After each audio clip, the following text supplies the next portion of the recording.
ঠিক আছে স্যার, চলেন। আমাকে পরিচয় করিয়ে দিবেন আপনার ছাত্র ছাত্রীদের সাথে। চলো। মেঘ রহিম স্যারের সাথে চলে গেল ফার্স্ট ইয়ারের রুমে। সবার সাথে পরিচয় হয়ে সেকেন্ডের ক্লাসে চলে গেল। থার্ড ইয়ারের ক্লাসে ঢুকতে যাবে এমন সময় একটা মেয়ের দিকে চোখ পড়ল মেঘের। মেয়েটা আর কেউ নয়, মাঠে যে মেয়েকে বলেছিল ব্রার ফিতা দেখা যায় ওই মেয়েটা। নাম তো আপনারা জানেন, খাদিজা। চলুন তার একটু বর্ণনা দিয়ে দেই। খাদিজা দেখতে শুনতে মাশাল্লাহ দেখতে, গোলগাল চেহারা, একটু রেগে গেলে লুচির মতো ফুলা শুরু করে, আর হাতের কাছে যা পায় তাই ভাঙা শুরু করে। খাদিজার বাবা একজন কৃষক, জমি সবজি বিক্রি করে তাদের সংসার চলে। মেঘ আর রহিম স্যার ক্লাসে ঢুকতেই সবাই দাঁড়িয়ে সালাম দিতে লাগলো। সালাম দেওয়া শেষ হতেই রহিম স্যার বলতে লাগলো, প্রিয় ছাত্র ছাত্রী, আমি আর এই কলেজে মাত্র 5 দিন আছি। এরপর থেকে তোমাদের কারোর সাথে আমার আর দেখা হবে না। এটা তোমাদের নতুন শিক্ষক, তোমরা ওনার সাথে পরিচয় হয়ে নাও। মেঘ, এখন তোমার ক্লাস, তাই ক্লাস শুরুর আগে পরিচয় হয়ে নাও সবার সাথে। ঠিক আছে স্যার, আপনি যান, তাহলে আমি পরিচিত হয়ে নিচ্ছি সবার সাথে। রহিম স্যার চলে যেতেই মেঘ এক এক করে সবার সাথে পরিচিত হয়ে নিচ্ছে। সবার পরিচয় শেষ হতেই মেঘ খাদিজাকে ডাক দিয়ে বলতে লাগলো, এই মেয়ে, এই কলেজে সবাই বোরখা বা ড্রেস পরে এসেছে, আর তুমি এসব কি জামা কাপড় পরে এসেছো? খাদিজা কোনো কথা বলতেছে না। এদিকে মেঘ খাদিজার সামনে আসতেই খাদিজা কিছুটা ভয় পেয়ে গেল। খাদিজাকে চুপ দেখে আবারও বলতে লাগলো, কি হলো, কথা বলতেছো না কেন? না মানে স্যার, আমি এগুলো তো প্রতিদিন পরে আসি, তাই আর কি আজকেও পরে এসেছিলাম। জাস্ট নর্মাল ড্রেস পরে আসবে, আর যদি আসতে না পারো তোমার বাবা মাকে বলো যে তোমাকে বিয়ে পড়িয়ে দিতে। কলেজে এসেছো পড়ালেখার জন্য, ফ্যাশন করতে নয়। বসো। মেঘ একটা ধমক দিয়ে খাদিজাকে বসিয়ে দিল। খাদিজার শরীরে একটা সাদা জামা, জামাটা অনেক টাইট, আবার পরে এসেছে ব্রা, তাই আরো বোঝা যাচ্ছে তার শরীরের গঠন। মেঘ ক্লাস শেষ করে একবার খাদিজার দিকে তাকিয়ে চলে গেল বাহিরে। এদিকে খাদিজার বান্ধবীরা বলতে লাগলো, খাদিজা, তোর ড্রেস তো ঠিকই আছে, তাহলে স্যার তোকে এসব বললো কেন? এটা আমি জানবো কি করে? এটা তুই স্যারকে গিয়ে জিজ্ঞেস কর। শুধু শুধু আমার উপর চিৎকার করেছে। বাড়িতে হয়তো বউয়ের বকা শুনে এসেছে, ওই রাগগুলো আমার উপরে ছেড়েছে। সময় আমারও একদিন আসবে, সেই দিন তাকে বুঝিয়ে দিব আমি খাদিজা কি জিনিস। হয়েছে হয়েছে, একটু রাগে দিলে তুই যে কি করতে পারিস তা আমাদের জানা আছে। এখন কি আরো ক্লাস করবি নাকি ক্যান্টিনে যাবি? আমি কিন্তু কোনো কিছুই খাই নাই। আরেকটা ক্লাস কর, এরপর ক্যান্টিনে গিয়ে কিছু খেয়ে না হয় একেবারে বাড়িতে চলে যাব। ঠিক আছে, তাহলে এটাই করি। খাদিজা আরো একটা ক্লাস শেষ করে তার সকল বান্ধবীদের নিয়ে চলে গেল ক্যান্টিনে। এইদিকে মেঘ ইন্টার ফার্স্ট ইয়ারের ক্লাস শেষ করে তার কেবিনে যাচ্ছে। এমন সময় দেখতে পেল খাদিজাকে ক্যান্টিনের দিকে যাইতে। মেঘ আর ক্যান্টিনে না গিয়ে চলে আসলো তার কেবিনে। এদিকে খাদিজা এবং তার সকল বান্ধবীরা বসে খাবার খাচ্ছে। এমন সময় পাশের টেবিল থেকে একটা মেয়ে বলতে লাগলো, জানিস রাইসা, আমাদের ইংরাজি টিচার কিন্তু এখনো বিয়ে করেনি। তুই কার কথা বলছিস? আমি নতুন স্যারের কথা বলতেছি। আমার তো ওনাকে সেই ভালো লেগেছে, যে করেই হোক আমি ওনাকে আমার প্রেমের জালে আটকে বিয়ে করব। সেই আশা ছেড়ে দে তুই। কেন তুই এই কথা বলতেছিস? এই কথা বলবো না তো কি বলবো? হ্যাঁ, তুই একা না, পুরো কলেজের মেয়েরা কিন্তু স্যারের জন্য পাগল হয়ে আছে। সামনের টেবিলের দিকে চেয়ে দেখ, কয়েকজন মেয়ে বসে আছে, ওরাও কিন্তু স্যারের কথা ভাবতেছে। তাই বলতেছি, স্যারের চিন্তা বাদ দিয়ে দে। যা হওয়ার হবে আমি যেটা বলছি এটাই করব। এখন তুই যা পারিস বল। এদিকে খাদিজা আশেপাশে তাকিয়ে দেখে সব মেয়েরাই স্যারের গুণগান গাচ্ছে।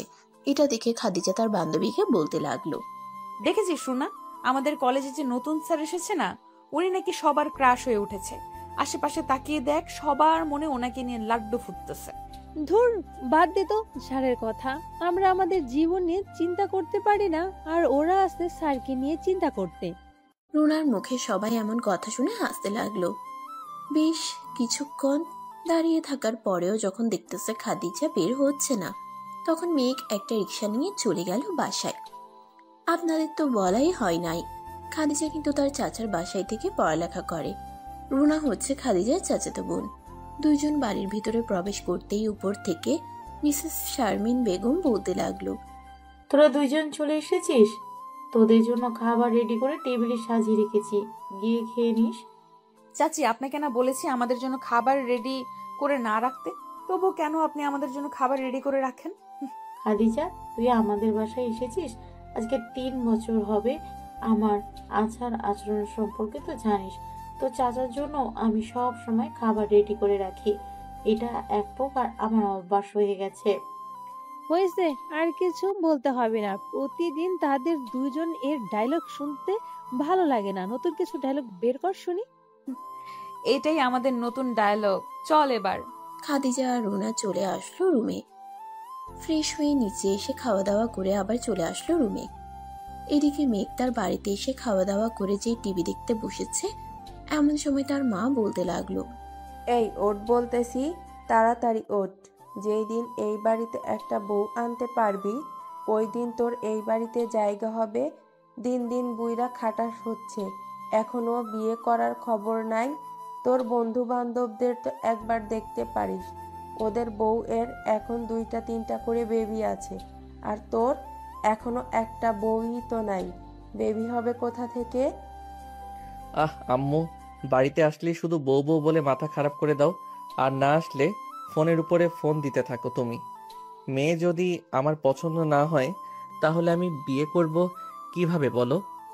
26 বছর হয়ে গেছে, এত বছর যখন তোর পছন্দ হয় নাই, এখন পছন্দ হবে কি করে? তোকে তো আমি সেই 3 বছর আগে থেকেই বলে আসতেছি একটা মেয়ে দেখে বিয়ে দিয়ে দেই, কিন্তু তুই তো নাছোড় বান্দা, তুই বিয়ে করবি না। আচ্ছা, এখন আর চিল্লাচিল্লি না করে এইখানে বসো, তোমার সাথে কথা আছে। আরে আমার বিয়ের বিষয় নিয়েই কথা আছে, এইখানে বসো। মেঘ তার মাকে সোফায় বসিয়ে দিয়ে বলতে লাগলো, আমি আমার মনের মতো একটা মেয়ে পাইছি। আমি যে কলেজে পড়াই ওই কলেজেই পড়ে মেয়েটা। তবে আমি এখনো কিছু জানি না তার ব্যাপারে। আর কিছুদিন যাক, সবকিছু জেনে শুনে তোমাকে বলবো। তখন না হয় তুমি আমাকে ওই মেয়েটার সাথে বিয়ে পড়িয়ে দিও। সত্যি বলতেছিস তো নাকি? আম্মু, তোমার মাথা ছুঁয়ে বললাম, আমি সত্যি কথাই বলতেছি। এখন যাও তো, আমি ফুটবল খেলা দেখব, আমার সময় চলে যাইতেছে। জমেলা বেগম চলে গেল ওইখান থেকে। এদিকে মেঘ বসে বসে টিভি দেখতেছে। এমন সময় তার ফোনে টুন করে একটা শব্দ হলো। মেঘ ফোনটা হাতে নিতেই দেখতে পেল খাদিজা আক্তার নাম থেকে ফ্রেন্ড রিকোয়েস্ট এসেছে। প্রোফাইলে আবার খাদিজার ছবি দেওয়া। মেঘ ফ্রেন্ড রিকোয়েস্টটা না ধরে ফোনটা আবার অফ করে রেখে দিল টেবিলে। এদিকে রুনা আর খাদিজা বসে আছে। এমন সময় খাদিজা বলতে লাগলো, বাহ, আমাদের স্যারের ফলোয়ার সংখ্যা তো অনেক। স্যারকে এতজন লাইক করে, আগে জানতাম না। কি রে, কি বিড় করে বলতেছিস? একটু জোরে বল, আমরাও শুনি। জোরে বলতে পারবো না, আমার নে। দেখ কে এটা। রুনা খাদিজার ফোনটা হাতে নিয়েই তো অবাক, কারণ মেঘ চৌধুরী মানে তার স্যারের আইডি দেখতেছে খাদিজা। তুই তো দেখি স্যারের আইডি খুঁজে খুঁজে বের করছিস। যাক, ভালোই হলো, এখন একটু মজা করা যাবে। কেমন মজা আমাকেও বল, আমিও একটু শুনি। স্যারকে এখন ফ্রেন্ড রিকোয়েস্ট পাঠাবো আর একটা মেসেজ করব, দেখি স্যার উত্তর দেয় কিনা। আশা করি রিকোয়েস্ট অ্যাকসেপ্ট করবে না, মেসেজের উত্তর দেব না, কারণ ওনার ফলোয়ারের সংখ্যা অনেক। ওদের সাথে কথা বলতে বলতে হয়তো স্যার এত বুড়ো হয়ে গেছে। রুনার কথা শুনে দুইজনে হেসে দিল। রাতে খাওয়া দাওয়া করে বসে আছে দুইজন। রুনা তার বয়ফ্রেন্ডের সাথে কথা বলতেছে, আর খাদিজা নিউজ ফিডে যা ভিডিও আসতেছে তাই দেখতেছে। এমন সময় টুং করে মেসেঞ্জারের একটা শব্দ হলো। খাদিজা মেসেঞ্জারে ঢুকতেই দেখতে পেল তার মেসেজের রিপ্লাই দিয়েছে স্যার। এটা দেখে খাদিজা রুনাকে দেখাতে লাগলো, এই রুনা, তুই তো বলেছিলি স্যার আমার মেসেজের রিপ্লাই দেবে না, এখন দিল কিভাবে? এই দেখ কি লিখেছে। তুমি এত রাতে অনলাইনে কি করো? লেখাপড়া নেই নাকি সারাদিন ফেসবুক আর মেসেঞ্জার নিয়ে বসে থাকো? তুইও লাগছে আমি সারাদিন ফেসবুক আর মেসেঞ্জার নিয়ে পড়ে থাকি। তো কি হয়েছে? আপনি সারাদিন বইয়ের পোকার মতো আমাদেরকে শাসন করেন, কেন একটু কমিয়ে করতে পারেন না?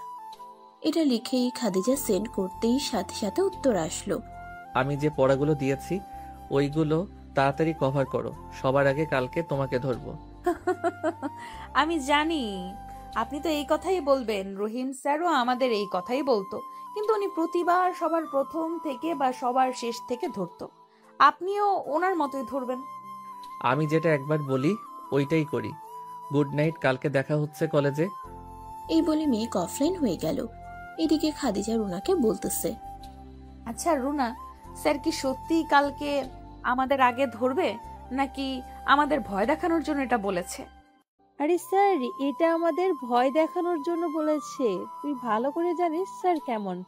তুই শিওর থাক, স্যার আমাদের কালকে ধরবে না। ঠিক আছে, এখন তাহলে আমি ঘুমাই, আমার অনেক ঘুম পাচ্ছে। ঘুমা তুই। খাদিজা একটা কোল বালিশ নিয়ে ঘুমিয়ে পড়ল। পরের দিন সকালে খাদিজা নতুন একটা ড্রেস পরে চলে গেল কলেজে। ক্লাসরুমে বসে আছে এমন সময় মেঘ ক্লাসরুমে প্রবেশ করলো। সবাই স্যারকে রেখে দাঁড়িয়ে গেল। বইটা হাতে নিয়েই বলতে লাগলো, খাদিজা, কালকে যা পড়া দিয়েছি বলতে থাকো। স্যার আমি কালকে পড়ি নাই, তাই কিছু পারি না। না পারলে বসো, তোমার বিচার আলাদা হবে। পরের জন। এইভাবে পড়ে পড়ে বলতে বলতে সবার পড়া নিয়ে নিল মেঘ। নতুন কিছু পড়িয়ে সবার সাথে একটু মজা করে যেই চলে যেতে যাবে, এমন সময় মেঘ খাদিজাকে উদ্দেশ্য করে বলতে লাগলো, মিস খাদিজা, আপনি আমার কেবিনে আসেন তো একটু, আপনার সাথে জরুরি কথা আছে। জি স্যার, আসতেছি। মেঘ চলে গেল তার কেবিনে। বেশ কিছুক্ষণ পর খাদিজা মেঘের কেবিনে ঢুকে বলতে লাগলো, স্যার আমাকে কিসের জন্য ডেকেছেন? মেঘ চেয়ার থেকে উঠে খাদিজার সামনে দাঁড়িয়ে হঠাৎ খাদিজাকে জড়িয়ে ধরলো। স্যার যে এটা করবে খাদিজা কখনোই ভাবতে পারে নাই। এদিকে খাদিজা নড়াচড়া করতে পারছে না। তোমাকে কালকে এতবার বলার পরও সেম ড্রেস পরে এসেছো তাই না? এখন তোমার পুরো ড্রেস খুলবো আমি। এই বলে মেঘ খাদিজার পিছন থেকে একটা ফিতা একটু জোরে টান দিতেই খাদিজার জামাটা হালকা খুলে গেল। খাদিজার পরনে কালো কালারের ব্রার ফিতা দেখা যাচ্ছে। মেঘ এক নজরে তাকিয়ে আছে খাদিজার ব্রার ফিতাটার দিকে। এদিকে খাদিজা কান্না করে দিল। ফুপাতে ফুপাতে বলতে লাগলো, প্লিজ স্যার, আমি আপনার পায়ে পড়ি, আপনি প্লিজ আমার সাথে এমন করবেন না। কাল থেকে আপনি যা যা বলবেন আমি তাই তাই করব। প্লিজ স্যার, আমার সাথে এমন করবেন না। ঠিক আছে, তোমার সাথে এমন করব না। আমার চোখে চোখ রেখে বলো যে তুমি সবসময় আমার কথা মানবে। খাদিজা মেঘের চোখের দিকে তাকাতেই মেঘ দেখতে পেল খাদিজা কান্না করতেছে। এটা দেখে মেঘ খাদিজাকে উদ্দেশ্য করে বলল, আরে পাগলি মেয়ে, কান্না করো কেন? তোমাকে তো আমি মারি নাই যে কান্না করবে তুমি। এই নাও তোমার জামা আমি ঠিক করে দিলাম। এইখানে তোমার বাসার ঠিকানাটা লিখে দিয়ে যাও। আমার বাসার ঠিকানা নিয়ে আপনি কি করবেন? দরকার আছে তাই চাইছি, তাড়াতাড়ি লিখো, তা না হলে কিন্তু আবার শুরু করব তোমার ড্রেস খোলা। লিখতেছি লিখতেছি। খাদিজা বাসার ঠিকানাটা লিখে দিয়েই চলে গেল। ক্লাসে এদিকে মেঘ তার আরো কিছু ক্লাস শেষ করে প্রিন্সিপাল স্যারের কাছ থেকে ছুটি নিয়ে চলে আসলো শপিং মলে। মেয়েদের ড্রেস যেখানে থাকে ওইখানে গিয়ে তার পছন্দ মতো কিছু ড্রেস নিয়ে চলে আসলো বাসায়। এতগুলো শপিং ব্যাগ দেখে জমেলা বেগম অবাক হয়ে বলতে লাগলো, কি রে মেঘ, এতগুলো শপিং ব্যাগ কেন? আম্মু, এটা তোমার হবু বৌমার জন্য। কলেজে যেসব ড্রেস পরে যায় সকল ছেলেরা তাকিয়ে থাকে, আমার বুঝি কষ্ট হয় না? বেশ ভালো করেছিস তুই। এখন এই ড্রেসগুলো দিয়ে আয় তার বাড়িতে, আর কালকে পারলে তাকে এই বাসায় নিয়ে আসিস তো আমি একবার দেখবো তাকে। আমার কাছে পিক আছে, তুমি এখানে বসো একটু, আমি আমার ফোনটা নিয়ে আসি। এই বলে মেঘ চলে গেল তার রুমে।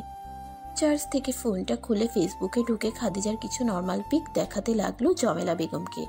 এদিকে জমেলা বেগম ছবিগুলো দেখে বলতে লাগলো, মাশাল্লাহ, আমার ছেলের এতদিন পর একটা মেয়েকে পছন্দ হয়েছে, দেখতেও পরীর মতো। যত তাড়াতাড়ি পারিস নিয়ে আয় বাড়িতে।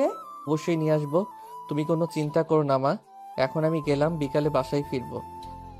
এই বলে মেঘ চলে আসলো বাহিরে। একটা রিক্সা নিয়ে চলে আসলো সেই বাসার সামনে যে বাসার ঠিকানা দিয়েছিল খাদিজা। রিক্সা থেকে ভাড়াটা দিয়ে মুখে একটা মাস্ক পরে নিল। দরজার সামনে এসে কলিং বেল দিতেই শারমিন বেগম এসে দরজা খুলে দিল। মেঘকে দেখে বলতে লাগলো, কে তুমি? এইখানে কি চাই? ম্যাম, এই পার্সেলগুলো দিতে এসেছি। খাদিজা নামের একজন মেয়ে অর্ডার করেছিল, বাসার ঠিকানা দিয়েছে এটা। এই খাদিজা, রুনা, দুইজন এইদিকে আয় তো, তোদের পার্সেল এসেছে, নিয়ে যা। আমাদের পার্সেল মানে কি আমরা তো কোনো অর্ডার দেই নাই। রুনা, তুই দিয়েছিলি নাকি? আমিও তো দেই নাই। চল তো গিয়ে দেখি কে এসেছে। খাদিজা আর রুনা দরজার সামনে আসতেই দেখে মেঘ হাতে শপিং ব্যাগগুলো নিয়ে দাঁড়িয়ে আছে। মেঘের মুখে মাস্ক পরা, তাই চিনতে পারে নাই খাদিজা বা রুনা। ভাইয়া, আমরা তো কোনো কিছু অর্ডার দেই নাই। আপনি মনে হয় ভুল ঠিকানায় অর্ডার নিয়ে এসেছেন। ভালোভাবে ঠিকানাটা দেখে নেন। আমি ভুল ঠিকানায় আনি নাই, সঠিক ঠিকানায় এনেছি। আপনি শপিং ব্যাগের উপরে দেখেন আপনার নাম আর বাড়ির ঠিকানা দেওয়া আছে। এখন বলেন আমি ভুল ঠিকানায় নিয়ে এসেছি। এই রুনা, সবকিছু তো ঠিকঠাক আছে, কিন্তু অর্ডারটা দিল কে? আর এতগুলো শপিং ব্যাগ দেখে তো মনে হচ্ছে অনেক টাকার ব্যাপার। আমরা এখন এত টাকা আনবো কোথা থেকে? আচ্ছা ভাইয়া, এই ডেলিভারির সকল টাকা দিয়ে দিছি নাকি আমাদের দিতে হবে? সকল টাকা অনলাইনে পেমেন্ট করাই আছে, আর দিতে হবে না। এইগুলো রাখেন, আমি যাই এখন। মেঘ চলে আসলো চায়ের দোকানে। এদিকে খাদিজা আর রুনা সবগুলো পার্সেল নিয়ে চলে আসলো রুমে। একটা একটা শপিং ব্যাগ খুলতেছে। এর ভিতরে একটা ড্রেস, কাচের চুড়ি, কানের দুল আর সবকিছু ম্যাচ করা। আবার একটা চিঠিও আছে। চিঠিটা খুলে পড়তে লাগলো খাদিজা। এই ড্রেসগুলো পরে কলেজে যাবেন। এই ড্রেসে আপনাকে অসুস্থ সুন্দর দেখাবে। এটা আবার কে দিল? এইটা চিঠি শুধু দিয়েছে, আরো তো কিছুই দেয় নাই। না তো নাম ঠিকানা, না তো ফোন নাম্বার। এটা একমাত্র আমাদের স্যারের কাজ। উনি আমার ড্রেস নিয়ে এত কিছু বলেন। উনি ছাড়া আর কেউ না। ওনাকে জিজ্ঞেস করে দেখি উনি কি বলে। উনি দিয়ে থাকলে তো সত্যিটাই বলবে। এক্ষুনি মেসেজ দিতেছি। আবার জামাগুলোর দামও অনেক, এক একটা 3,000 5,000 এমন দাম। কম করে হলেও 40,000 টাকার শপিং আছে এখানে। তা তো দেখতেই পাচ্ছি। দেখি মেসেজ দিয়ে উনি কি বলে। খাদিজা মেসেজ দিল মেঘকে। এদিকে মেঘ খাদিজার মেসেজের অপেক্ষায় বসেছিল। মেসেজ আসতেই মেঘ তাড়াতাড়ি সেন্ড করলো। মেসেজে লেখা ছিল এমন: স্যার, আপনি আমাকে এতগুলো শপিং করে দিয়েছেন কেন? আমি কি আপনাকে একবারও বলেছিলাম যে আমার জামা কাপড় নেই? আজব তো, আমি আপনাকে কেন শপিং করে দিতে যাব? আমাকে কি টাকায় যে আপনাকে শপিং করে দিব? তাহলে কে শপিং করে দিল আমাকে? এটা আমি জানবো কি করে কে দিয়েছে? মেঘ আর কিছু না বলে অফলাইন হয়ে গেল। এদিকে খাদিজা তো পড়ে গেল চিন্তায়। তাকে এই ড্রেসগুলো কিনে দিয়েছে কে?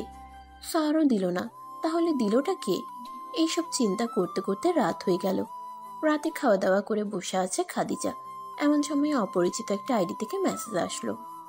আসসালামু আলাইকুম, কেমন লাগলো আমার দেওয়া ড্রেসগুলো? পছন্দ হয়েছে তো? এই, আপনি কে? আমাকে ড্রেস দিয়ে গেছেন কেন? আপনি সামনে আসেন, আমি আপনাকে আপনার ড্রেস ফেরত দিয়ে দিব। আমি পরবো না এইসব ড্রেস।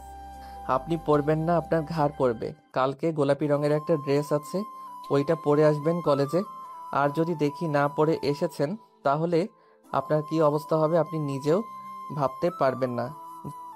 ভয় দেখাচ্ছেন নাকি আমাকে? যদি আপনার এটা মনে হয় তাহলে আমি আপনাকে ভয় দেখাচ্ছি। পিচ্চি মানুষ, বড়দের কথা সবসময় শুনবেন, না শুনলে খবর আছে আপনার। আমি কালকে আপনার দেওয়া ড্রেস পরে যাব না। দরকার হলে কলেজেই যাব না। কলেজে না গেলে তো আরো বেশি ভালো। পরে আমি আপনার বাসায় চলে আসব। যদি কেউ জিজ্ঞেস করে তাহলে বলবো যে খাদিজা আমার বউ লাগে। এই না না না না, প্লিজ এমনটা করবেন না। আমি আমার চাচার বাড়িতে থাকি। আব্বু যদি জানতে পারে এসব, তাহলে খুব কষ্ট পাবে। আমি কালকে কলেজেও যাব, আপনার দেওয়া ড্রেসও পরে যাব। এই তো লক্ষ্মী মেয়ের মতো কথা। এখন তাড়াতাড়ি পড়াগুলো শেষ করে ঘুমিয়ে পড়েন, কালকে যাতে আবার আপনাকে আমার কেবিনে নিয়ে যাইতে না হয়। এবার তো আমি পুরোপুরি শিওর স্যার। আপনি কেন এমন করতেছেন আমার সাথে? আমি তো আপনাকে কিছু করি নাই। এই মেয়ে চুপ, যেটা বলছি সেটা এটা করো, কালকে যাতে দেখতে পাই তোমাকে। এই বলে মেঘ তার নতুন ফেসবুক আইডিটা লগ আউট করে তার আগের আইডিতে ঢুকে পড়ল। বেশ কিছুক্ষণ নিউজ ফিডে ঘোরাঘুরি করার পর মেঘও অফলাইন হয়ে গেল। এদিকে জমেলা বেগম মেঘের রুমে এসে দেখে সে সিগারেট খাচ্ছে। এটা দেখে জমেলা বেগম ঠাস ঠাস করে দুটা চর লাগিয়ে দিল মেঘের গালে। আমি এত বছর কষ্ট করে তোকে পড়ালেখা শেষ করালাম এটা দেখার জন্য নাকি? তোর তো কোনো কিছুতে অভাব নেই, তাহলে তুই সিগারেট খাচ্ছিস কেন? আম্মু, আমি তো এমনি খাচ্ছিলাম। আচ্ছা যাও, আর খাবো না। খুশি তো তুমি? আমি খুশি। আর যাতে কোনো দিন না দেখি তোকে সিগারেট খাইতে। আর দেখবে না কখনোই। এখন যাও, গিয়ে ঘুমিয়ে পড়ো, রাত তো অনেক হয়েছে। আমার বৌমাকে কবে নিয়ে আসবি এই বাড়িতে? আমার আর একা একা থাকতে ভালো লাগে না বাসায়। খুব তাড়াতাড়ি নিয়ে আসবো আম্মু, আর কিছুদিন যাক, এরপর না হয় আনবো। আচ্ছা তুই তাহলে ঘুমা। জমেলা বেগম চলে গেল। এদিকে মেঘও তার হাত থেকে সিগারেটটা ফেলে দিয়ে ঘুমিয়ে গেল। সকাল 9টায় মেঘ ঘুম থেকে উঠে ফ্রেশ হয়ে হালকা নাস্তা করে চলে আসলো কলেজে। গেট দিয়ে প্রবেশ করতে যাবে এমন সময় শিমুল গাছের নিচে কয়েকটা ছেলের সাথে দাঁড়িয়ে খাদিজা কথা বলতেছে। এটা দেখে মেঘ ভীষণ রেখে যেই চলে আসে। ওরা কি কথা বলতেছে? ভাইয়া আমাদেরকে কেন ডেকেছেন? কোনো জরুরি কাজ না থাকলে বলেন, আমরা ক্লাসে যাব। বেবি, মাত্র তো আসলে, একটু দাঁড়াও, তোমার শরীরটা দেখি। বেশ ভালোই ফিগার বানিয়েছো। এক রাত আমাদের সাথে আসো, যত টাকা চাইবে ততই দেব। ছি ভাইয়া, আপনার বাসায় কি মা বোন নেই? কলেজে এসে অন্য মেয়েদেরকে বাজে কথা বলেন আপনি। কেন, লজ্জা পাচ্ছ নাকি তুমি? আসো আসো, একটু আদর করে দিই। এই বলে ছেলেটা যেই খাদিজার গায়ে হাত দিতে যাবে এমন সময় মেঘ এসে সামনে দাঁড়ায় ছেলেটার। মেঘকে দেখে কিছুটা ভয় পেয়ে যায় ছেলেটা। এই তুই কোথা থেকে উড়ে এসে জুড়ে পড়ছিস? যা এখান থেকে, তা না হলে কিন্তু তোর অবস্থা খারাপ হয়ে যাবে। আমার অবস্থা খারাপ করার আগে আমি না হয় তোর অবস্থা খারাপ করে দেই। খাদিজা, তুমি তোমার ক্লাসে যাও, আমি ওদেরকে একটু হিন্দি ভাষা বুঝিয়ে দিয়ে আসি। খাদিজা কোনো কথা না বলে চলে গেল এখান থেকে। এদিকে মেঘ ছেলেটার নাক বরাবর দিল এক খুশি, সাথে সাথে নাক থেকে রক্ত পড়া শুরু হলো। এটা দেখে ছেলেটার কয়েকজন বন্ধু এগিয়ে আসতেই তাহলেও কারো হাত ভেঙে ফেললো, কারো পা ভেঙে ফেললো, আরো ইত্যাদি ইত্যাদি। সবগুলোকে সাইজ করে মেঘ চলে গেল তার কেবিনে। কিছুক্ষণ রেস্ট করে নিল। ঘন্টা দিতেই মেঘ চলে গেল ক্লাসে। মেঘকে দেখে সবাই হা করে তাকিয়ে আছে। এদিকে মেঘ ক্লাসে ঢুকেই দেখতে পেল খাদিজাকে। গোলাপি ড্রেসটা পরে এসেছে, ঠোঁটে হালকা লিপস্টিক, হালকা মেকআপে খাদিজাকে পুরো গোলাপি পরীর মতো লাগতেছে। মেঘ এক ধ্যানে তাকিয়ে আছে খাদিজার দিকে। এইদিকে যে স্যার তাকে ডাকতেছে এটা সে খেয়াল করেনি। এই মেঘ, তোমাকে যে এতক্ষণ ধরে ডাকছিলাম তুমি শুনতে পাও নাই? সরি স্যার, আসলে একটা জিনিস নিয়ে চিন্তা করছিলাম তো, তাই আর কি খেয়াল করি নাই। আপনি এসেছেন। চলো আমার সাথে। আজকে আর কলেজে ক্লাস হবে না, প্রিন্সিপাল স্যারের সাথে কথা বলে নিই আমরা। আপনি যান, আমি ওদেরকে পরবর্তী পড়াটা দিয়ে আসতেছি। ঠিক আছে, আসো তাহলে। রহিম স্যার চলে যেতেই মেঘ চলে আসলো খাদিজার কাছে। খাদিজাকে দাঁড়া করিয়ে তার কানের কাছে মুখটা নিয়ে বলতে লাগলো, তোমাকে দেখতে কিন্তু পরীর মতো লাগতেছে। আমি যা যা বলবো আজ থেকে তাই শুনবে তুমি। আজকে ক্লাস হবে না, একটু অপেক্ষা করো, আমি আসতেছি। তুমি আবার বাড়িতে চলে যাইও না।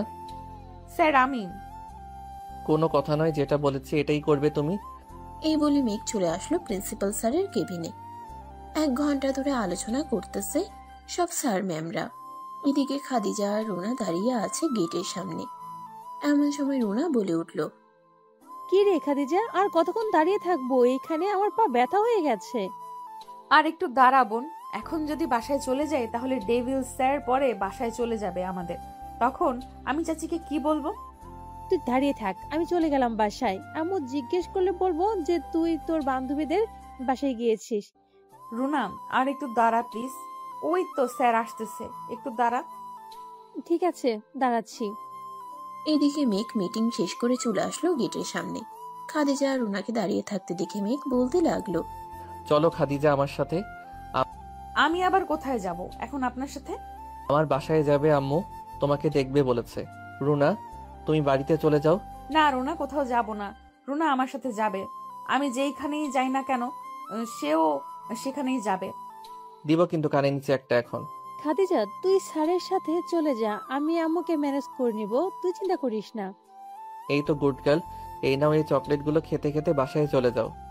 রুনাকে কিছু চকলেট ধরিয়ে দিয়ে খাদিজাকে নিয়ে চলে আসলো বাসায়।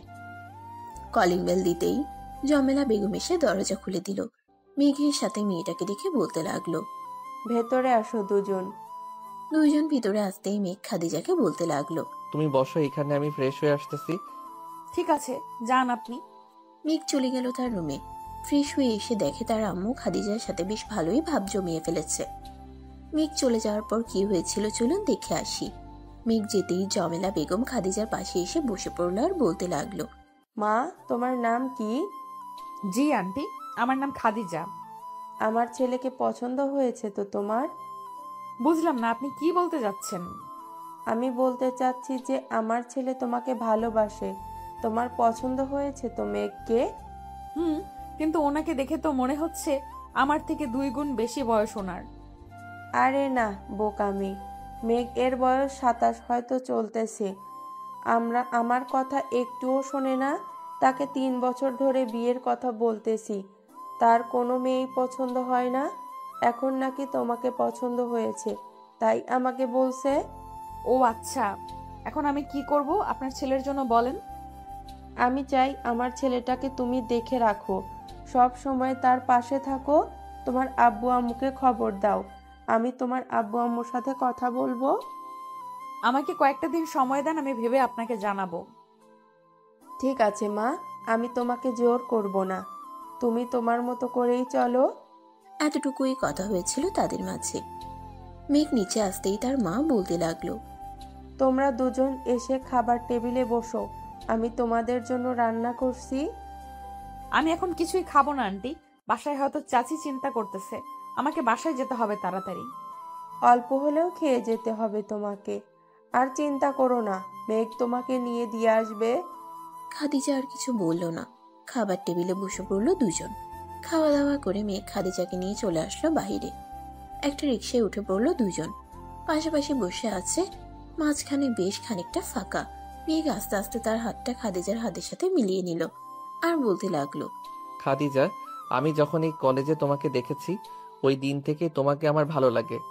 আস্তে আস্তে আমি তোমার প্রতি আসক্ত হয়ে যাই। কিছুই ভালো লাগতো না আমার। পরে রহিম স্যারের সাথে যোগাযোগ করে ওই কলেজেই পড়ানোর জন্য শিক্ষক হয়ে ঢুকে যাই। আমার ভালো রেজাল্ট দেখে স্যাররাও নিয়ে নেয় আমাকে। আমি তোমাকে সত্যি অনেক ভালোবাসি খাদিজা। খাদিজা কোনো কথা বলতেছে না, চুপচাপ বসে আছে মেঘের পাশে। বেশ কিছুক্ষণ পর চলে আসলো খাদিজাদের বাড়ির সামনে।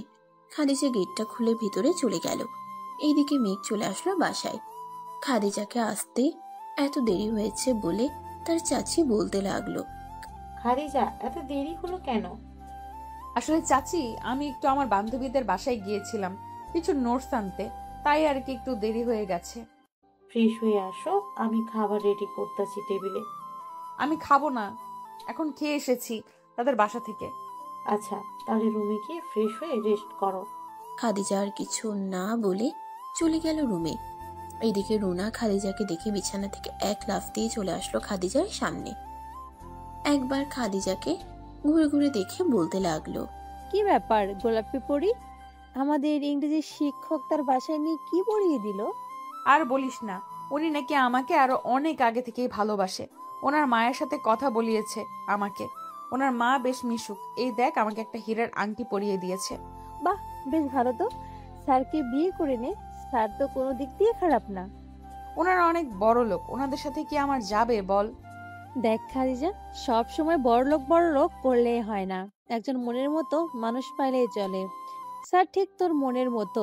আমাকে দেখ, রাহুলের সাথে আমি আজকেও ঝগড়া করেছি। সে নাকি আমাকে চায় না। আমার সাথে এত বছর ধরে রিলেশন করার পরেও সে নাকি এখন অন্য মেয়েকে বিয়ে করবে। তাই আমি তাকে নিয়ে পুলিশের ভয় দেখিয়েছি। বলেছি যে কালকে আমাদের বাসায় তার মা বাবাকে নিয়ে আসার জন্য। বলেছে কালকে আসবে। তুইও না করিস না, স্যারের সাথে তোর ভালো মানাবে। কয়েকদিন যাক, দেখি কি হয়। দেখ তুই। খাদিজা ফ্রেশ হয়ে নিল। দেখতে দেখতে কেটে গেল 1 সপ্তাহ। মেঘ তার কেবিনে বসে আছে খাদিজার অপেক্ষায়। বেশ কিছুক্ষণ পর খাদিজা আসলো। মেঘের কেবিনে এসে বলতে লাগলো, স্যার, আমাকে কিসের জন্য ডেকেছেন আপনি? তোমার কি হয়েছে? 1 সপ্তাহ ধরে দেখতেছি তুমি আমাকে ইগনোর করতেছো।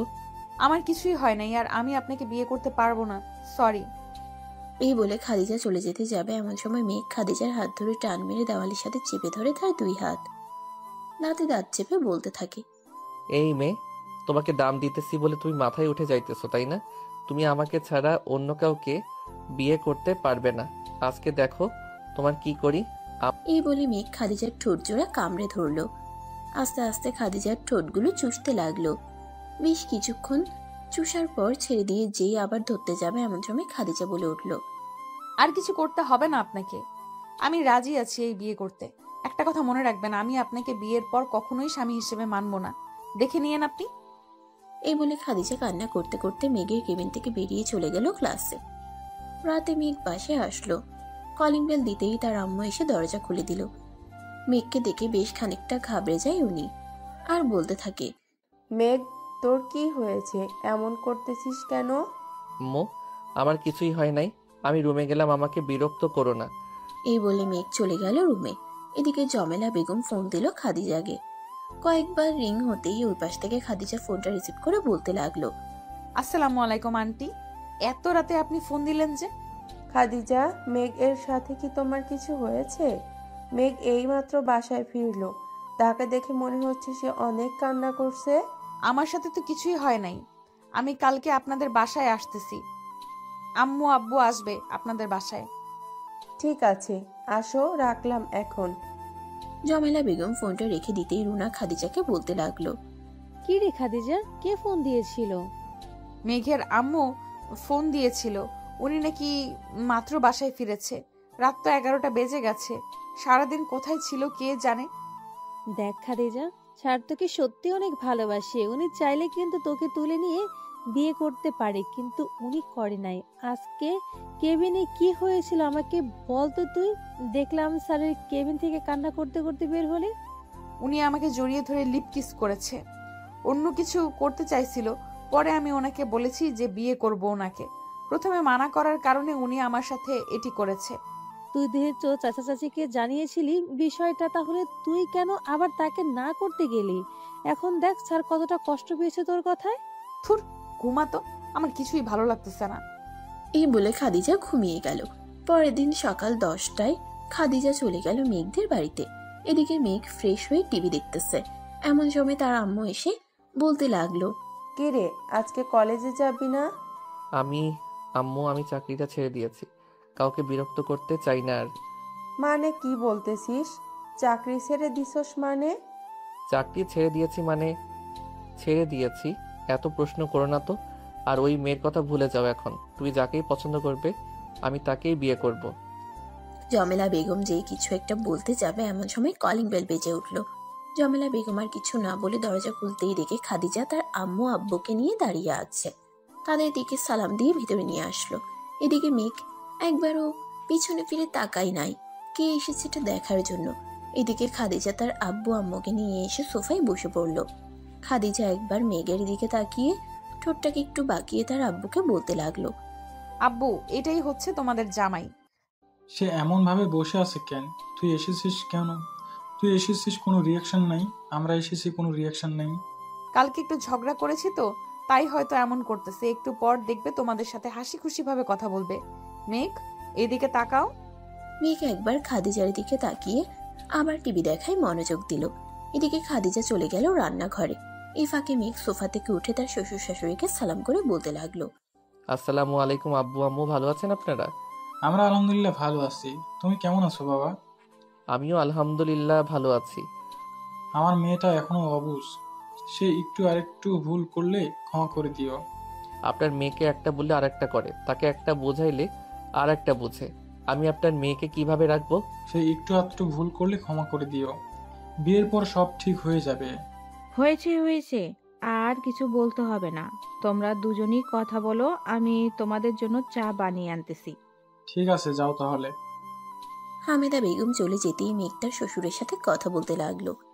বেশ কিছুক্ষণ কথা বলার পর হাসান মিয়া বলতে লাগলো, মেঘ, তোমার আব্বুকে দেখতেছি না, উনি কোথায়? মেঘ তার আব্বুর কথা শুনেই মুখটা কালো করে ফেললো আর বলতে লাগলো, আসলে আমার আব্বু আম্মু বেঁচে থাকতেও নেই। তোমার কথা বুঝলাম না, বেঁচে থাকতেও নেই মানে? বলতে কি বোঝাতে চাচ্ছ? আমার যখন 7 বছর তখন আব্বু আমাকে আর আম্মুকে ফেলে রেখে ইউএসএ চলে যায়। এরপর আর আমাদের সাথে কোনো যোগাযোগ রাখে নাই আব্বু। সবাই সকালে নাস্তা করে বসে আছে চেয়ারে। এইদিকে মেঘ উঠে চলে গেল রুমে। এটা দেখে খাদিজা বলতে লাগলো, আব্বু আম্মু, তোমরা কথা বলো, আমি আসতেছি। ও আচ্ছা, আচ্ছা যা তুই। খাদিজা চলে আসলো মেঘের রুমে। এদিকে মেঘ ব্যালকনিতে বসে আছে। মেঘকে পিছন থেকে জড়িয়ে ধরলো খাদিজা। মেঘের কোনো রিয়াকশন দেখতে পেল না, তাই খাদিজা মেঘের ঠোঁটের কাছে তার ঠোঁটটা নিয়ে যেতেই মেঘ চট করে খাদিজার ঠোঁটের সাথেই তার ঠোঁট জোড়া এক করে দিল। বেশ কিছুক্ষণ এভাবে থাকার পর মেঘ খাদিজাকে ছেড়ে দিয়ে তাকে ভালোভাবে কোলে তুলে নিল মেঘ। এদিকে খাদিজা কোনো কথা বলতেছে না। এমন সময় মেঘ দুষ্টুমি করে বলতে লাগলো, এই তোমার এইগুলো এত বড় বড় কেন? মেঘের মুখে এই কথা শুনে খাদিজা যেন আকাশ থেকে পড়ার উপক্রম। খাদিজা চোখগুলো বড় বড় করে তাকিয়ে আছে মেঘের দিকে। এদিকে মেঘ খাদিজার চোখ দেখে তো ভয় পেয়ে গেল আর বলতে লাগলো, সরি সরি, আমি বলছি আমার বউকে বলতে পারি না এটা। স্টপ মিস্টার মেঘ চৌধুরী, আপনি আমার টিচার, তাই আপনাকে আমার সম্মান দেওয়া কর্তব্য। কালকে কলেজে কি বলেছিলাম আপনাকে মনে আছে? আমি আপনাকে বিয়ে করলেও স্বামী হিসেবে মানব না। কেন, আমি কি এমন করেছি যে তুমি আমাকে স্বামী হিসেবে মানবে না? তেমন কিছুই করো নাই তুমি। তোমাকে আমি এমন ভাবে টাইট দিব যাতে আর কোনো দিন বলতে না পারো যে আমার ব্রার ফিতা বা আমার এই এত বড় বড় কেন। ও আচ্ছা, তোমার ব্যাপারে আমি তো সবকিছুই জানি। রুনা আমাকে সবকিছু বলে দিয়েছে। তোমাকে একটু ধমক দিলে তুমি নাকি ভ্যা ভ্যা করে কান্না করে দাও। হ্যাঁ, কইছে আপনারে। এখন আমি আপনার হাতে কামড় বসিয়ে দিব। তুমি কি বিড়ালটা কি কুকুর যে আমার হাতে কামড় বসিয়ে দিবে? তুমি যেটা ভাবো ওইটাই আমি। এই বলে খাদিজা মেঘের হাতে কামড় দিতে শুরু করলো। বেশ কয়েকটা কামড় দিতেই মেঘের হাতে দাগ বসে গেল। খাদিজা যেই উঠে চলে যেতে যাবে, এমন সময় মেঘ খাদিজাকে ধাক্কা দিয়ে বিছানায় ফেলে দেয়। আস্তে আস্তে খাদিজার উপরে উঠে পড়ে। এদিকে খাদিজা এক নজরে তাকিয়ে আছে মেঘের চোখের দিকে। এদিকে মেঘ খাদিজার বুকের উপরে শুয়ে পড়ল। খাদিজা ভাবছে অন্য কিছু করবে তাকে। মেঘ আস্তে আস্তে খাদিজার জামাটা খুলে ফেললো। এখন শুধু খাদিজার পরনে লাল ব্রা আর নিচে একটা পায়জামা পরা। মেঘ আস্তে আস্তে যেই খাদিজার ব্রার ফিতা খুলতে যাবে, এমন সময় খাদিজা মেঘকে তার বুকের সাথে চেপে ধরে রাখে কিছুক্ষণ। এদিকে মেঘ আস্তে আস্তে খাদিজার ব্রাটা খুলে রেখে দিল বিছানার এক পাশে। খাদিজার দুই স্তনের মাঝখানে ছোট্ট একটা তিল।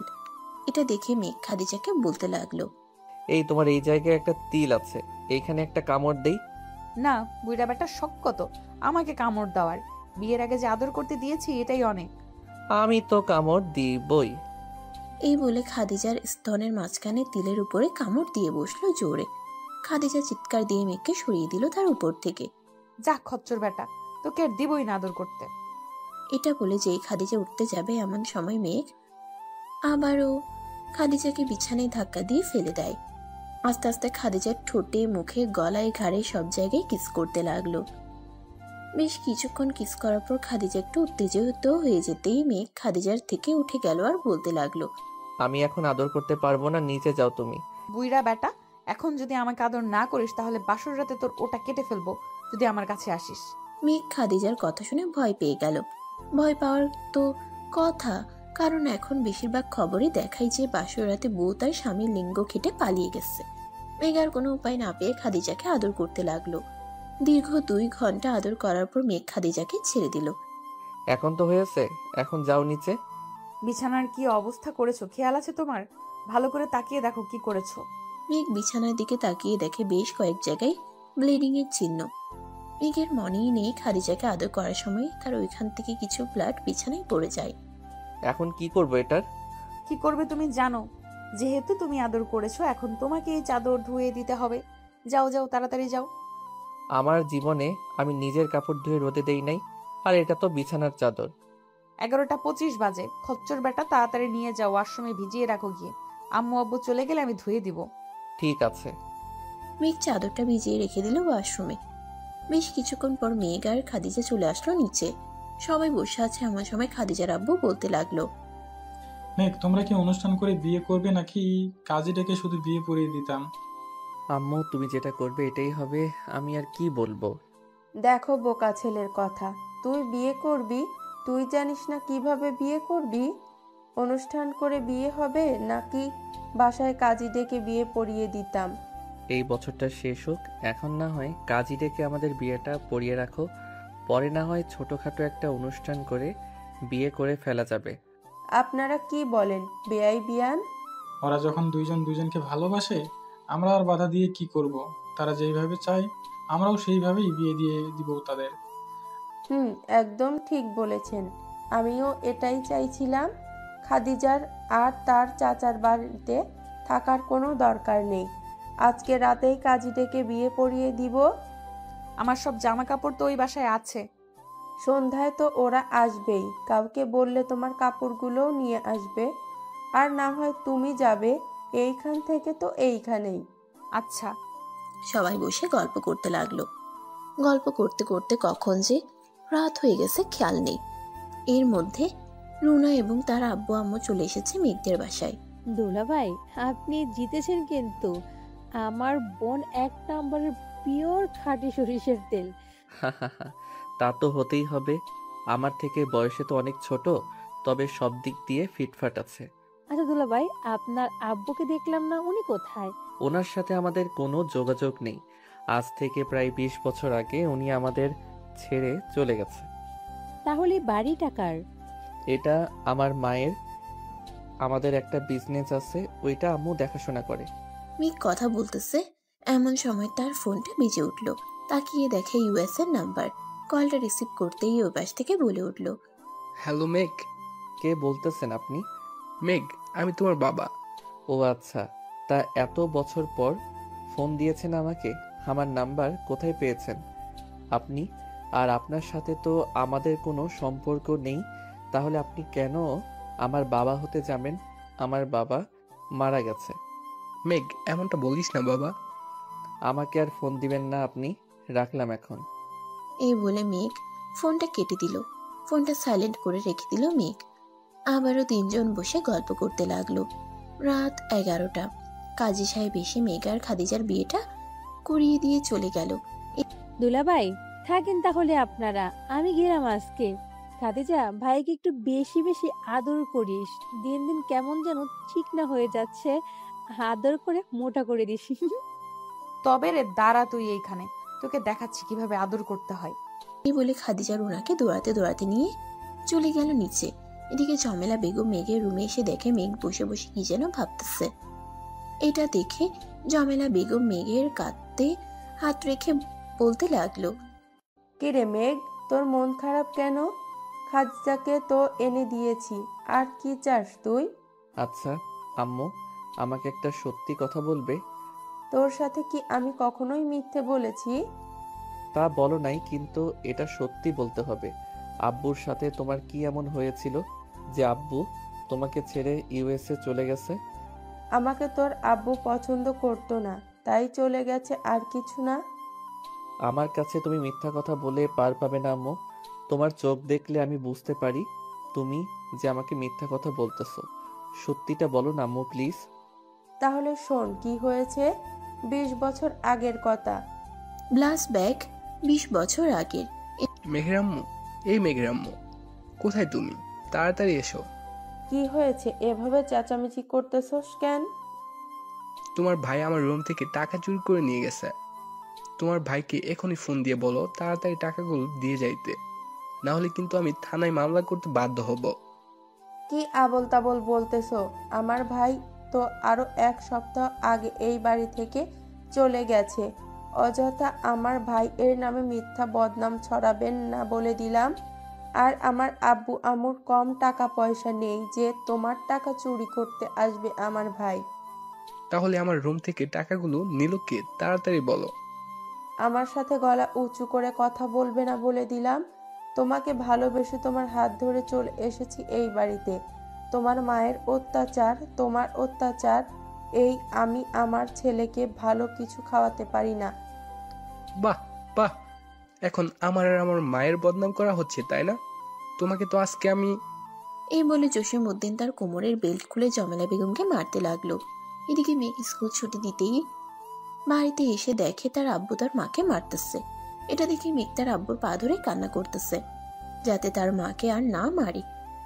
বেশ কিছুক্ষণ মারার পর জসিমউদ্দিন বলতে লাগলো, আজকে তোরা দুজন ছেলে মেয়ে বাড়ি থেকে বের হয়ে যাবি, আর কোনোদিন আমার বাড়িতে আসবি না। তোর মা ছেলে। আমি ডিভোর্স লেটার আর কাবিনের টাকা পাঠিয়ে দেব।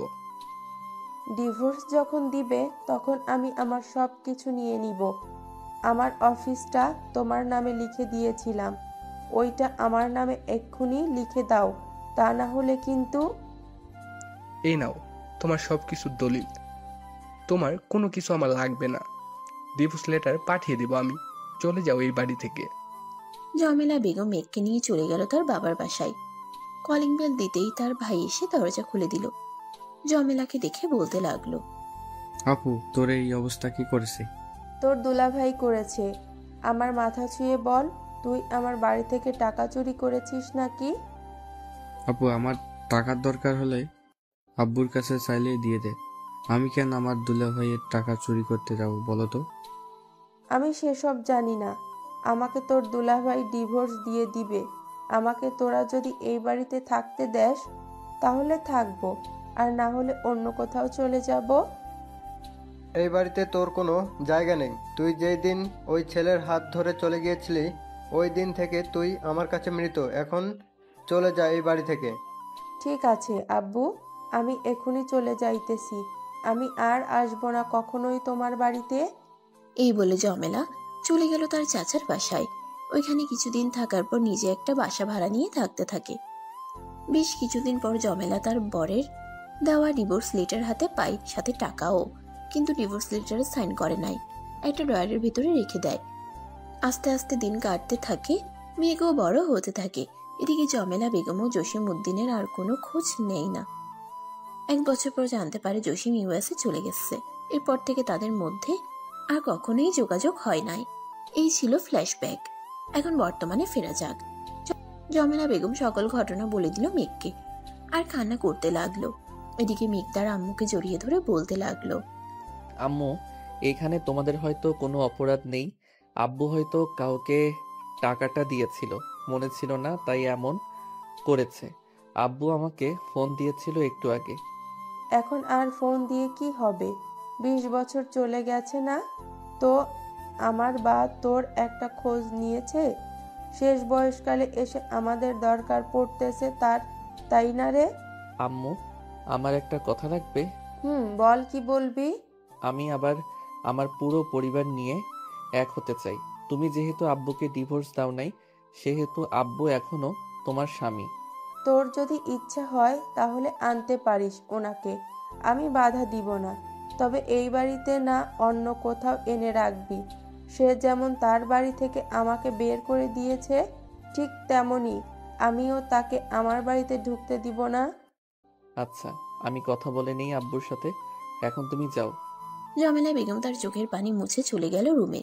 এদিকে মেঘ আর খাদিজা বিছানায় শুয়ে আছে। এমন সময় মেঘের ফোনটা আবারও বাজতে লাগলো। মেঘ ফোনটা হাতে নিয়ে দেখে তার আব্বু ফোন দিয়েছে। কলটা রিসিভ করে লাউড স্পিকারে দিতেই ওপাশ থেকে বলতে লাগলো, আমি বিমানবন্দরে দাঁড়িয়ে আছি তোর অপেক্ষায়। যদি ইচ্ছা হয় তাহলে আমাকে এসে নিয়ে যা, আর যদি ইচ্ছা না হয় তাহলে বলে দিতে পারিস আমি কোনো এক হোস্টেলে থেকে যাব। আপনি থাকেন ওইখানে, আমি আসতেছি কিছুক্ষণের মধ্যে। এই বলে মেঘ খাদিজাকে নিয়ে চলে গেল বাহিরে। তাদের গাড়িটা নিয়ে বিমানবন্দরের দিকে রওনা দিল। প্রায় 45 মিনিট পর চলে আসলো বিমানবন্দরে। এসে দেখে তার আব্বু দাঁড়িয়ে আছে। মেঘ কাছে যেতেই জসিমউদ্দিন ছেলে ফেললো, এটাই তার ছেলে। মেঘকে জড়িয়ে ধরে কান্না করে দিল জসিমউদ্দিন। আমাকে মাফ করে দিস বাবা, আমি তোদের সাথে অনেক বড় অপরাধ করেছি। তোর মাকে আমি অনেক কষ্ট দিয়েছি এতদিন। তোর মায়ের মনে হয়তো আমার জন্য একটুও মায়া নেই। আব্বু, মায়া সবার মধ্যেই আছে। যদি মায়া না থাকতো তাহলে আম্মু আপনাকে 20 বছর আগেই ডিভোর্স পেপারে সাইন করে দিত, কিন্তু এখনো দেয় নাই, কারণ আম্মু এখনো আপনাকে ভালোবাসে। এইখানে দাঁড়িয়ে থেকে কথা বলবে নাকি বাড়িতে যাবে? এটা কি আবার? আব্বু, এটা তোমার ছেলের বউ, আজকেই বিয়ে করেছি আমরা। বাহ, দেখতে তোর মায়ের মতোই। তোর মাও এমন ছিল, নাকটা বুচা, কান দুটা একটু খাড়া খাড়া। আব্বু, আমাকে এভাবে বলে লজ্জা দিবেন না। আপনারা বাপ ছেলেও কিন্তু একই, পুরোই সবকিছু সেম। চলেন এখন যাই। চল। 3 জন গাড়িতে বসে পড়ল। মেঘ ড্রাইভ করতে করতে তার আব্বুকে বলতে লাগলো, আব্বু, 20 বছর তো ইউএস থাকলে কি কি করেছো এখানে, আমাদেরকে কিছু বলো। কালকে সব বলবো, এখন আমি খুবই টায়ার্ড রে বাপজান। ঠিক আছে, তাহলে কালকেই বইলো। এখন তাহলে আমি যাই। মেঘ তার আব্বুকে নিয়ে চলে আসলো বাসায়। এদিকে জমেলা বেগম তার রুমে দাঁড়িয়ে জানালার পর্দাটা একটু ফাঁক করে দেখতে লাগলো জসিমউদ্দিনকে। তাকে দেখে মুচকে হাসি দিল জমেলা। এত বছর পর তারা যে আবারও এক হতে পারবে ভাবতে পারে নাই কেউ। মেঘ ডুপ্লিকেট একটা চাবি দিয়ে দরজা খুলে ভিতরে চলে আসলো। বড় বড় 4টে লাগেজ নিয়ে এসেছে তার বাবা। লাগেজগুলো এক পাশে রেখে দিল মেঘ। আব্বু চলো তোমাকে দিয়ে আসি আম্মুর রুমে। চল যাই। তিনজন চলে আসলো উপরে। এদিকে মেঘ তার আব্বুকে তার আম্মুর রুমের সামনে দাঁড়া করিয়ে রেখে ওরা দুজন চলে আসলো রুমে। এদিকে জসিমউদ্দিন আস্তে আস্তে রুমে ঢুকে দেখে জমেলা বেগম বসে আছে।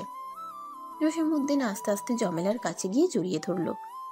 আমাকে মাফ করে দাও, আমার ভুল হয়ে গেছে অনেক। হয়েছে, আর মাপ চাইতে হবে না। ফ্রেশ হয়ে আসেন, আমি খাবার নিয়ে আসতেছি। খাবার আনতে হবে না, আমি খাবার খেয়েছি বাহিরে। ও আচ্ছা, এখন তাহলে ঘুমান। জসিমউদ্দিন শুয়ে পড়ল। এদিকে মেঘ আর খাদিজা বিছানায় শুয়ে আছে। খাদিজা মেঘের বুকে মাথা রেখে বলতে লাগলো, আমাকে কখনোই ছেড়ে চলে যাবে না তো তোমার বাবার মতো মেঘ? আমি কখনোই তোমাকে ছেড়ে যাব না। গেলে আরো আগেই যাইতে পারতাম, তাই না? আমি লুচ্চা, তাই না? এখন দেখো কি করি। এই বলে মেঘ খাদিজার জামাটা খুলে ফেলে দিল নিচে। খাদিজার পেটে কিস করতে লাগলো মেঘ। এদিকে খাদিজা বারবার কেঁপে উঠতেছে। এখন যদি করো তাহলে কালকে নড়াচড়াই করতে পারবো না। আবার এসেছে আব্বু। বেশি না, একবার করব। ঠিক আছে, করো তাহলে। খাদিজার পেটে কিস করতে লাগলো মেঘ। এদিকে খাদিজা বারবার কেঁপে উঠতেছে। দুজন শারীরিক সম্পর্ক করতে করতে হারিয়ে গেল অন্য জগতে। সকালে মেঘের ঘুম ভাঙলো খাদিজার ডাকে। এই ওঠো, আব্বু ডাকতেছে তোমাকে। উঠতেছি। কয়টা বাজে এখন? এটা শুনে মেঘ বিছানা থেকে লাফ দিয়ে উঠল। খাদিজাকে কিছু না বলে দৌড় দিল ওয়াশরুমের দিকে। ফ্রেশ হয়ে দুইজন নিচে চলে আসলো। নিচে আসতেই জসিমউদ্দিন বলতে লাগলো, মেঘ, সবগুলো লাগেজ নিয়ে আয় এইখানে। মেঘ লাগেজগুলো এনে দিতে একটা একটা করে খুলতে লাগলো। সবার জন্য যা যা গিফট এনেছে সব দিয়ে দিল। এমন সময় মেঘ খেয়াল করলো আরেকটা ব্যাগ রয়েছে। এটা দেখে মেঘ বলতে লাগলো, আব্বু সব ব্যাগ তো খুললে, এটা তো খুললে না। এটা খুলবো না, তাদের একটা জিনিস দেখাবো। খাওয়া দাওয়া করে নিয়ে আগে, এরপর না হয় যাওয়া যাবে। আবার কোথায় যাবে তুমি? জিনিসটা দেখবি না নাকি? তা তো দেখবই। এর জন্য তো যাইতে হবে, তাই চল খাওয়া দাওয়া করে নি। সবাই খাওয়া দাওয়া করে লাল ব্যাগটা নিয়ে চলে আসলো গাড়িতে। সবাই গাড়িতে বসতেই জসিমউদ্দিন ড্রাইভিং সিটে বসে গাড়ি চালাতে লাগলো। বেশ কিছুক্ষণ গাড়ি চালানোর পর বড় একটা অফিসের সামনে এসে দাঁড়ালো গাড়ি। এটা দেখে মেঘ বলতে লাগলো, আব্বু এখানে এসে দাঁড়ালে কেন? ভিতরে চল, গেলেই দেখতে পারবি। জসিমউদ্দিন লাল ব্যাগ থেকে একটা কাঠ বের করে দেওয়ালের সাথে লাগাতেই গেটটা খুলে গেল। ভিতরে প্রবেশ করতেই সবাই অবাক, কারণ এর ভিতরে শত শত মানুষ কাজ করতেছে। অফিসটা বাইরে থেকে দেখলে বোঝা যাবে যে এটা বন্ধ পরিত্যক্ত অফিস। জসিমউদ্দিন সবাইকে নিয়ে ভিতরে চলে গেল। একটা কেবিনে ঢুকে চেয়ারে বসে পড়ল। বেশ কিছুক্ষণ পর ম্যানেজার এসে বলতে লাগলো, বস, আপনি আসবেন, আমাকে বলবেন না? নাহিদ, আমি আমার পুরো পরিবার নিয়ে এসেছি। সবাইকে বলো এক জায়গায় জড়ো হতে, আমি সবার সাথে কথা বলবো। স্যার, 2 দিন পর কথা বললে ভালো হতো। সবাই প্রজেক্টের কাজ করতেছে, কালকে রাতে কাজ শেষ হয়ে যাবে, পরের দিন সকালে কথা বলতে পারবেন। মেঘ, তুই বলেছিলি না আমি 20 বছর ইউএসএ থেকে কি করেছি? এই দেখ, এই অফিসটা তৈরি করেছি। ইউএসএ যত কাজ আছে সব কাজ আমার এই অফিসারের লোকেরা করে। এক কথায় বলতে গেলে আমার হাতের মুঠোয় পুরা ইউএসটা চলে। আমি আমার জায়গায় তোকে বসিয়ে দেব।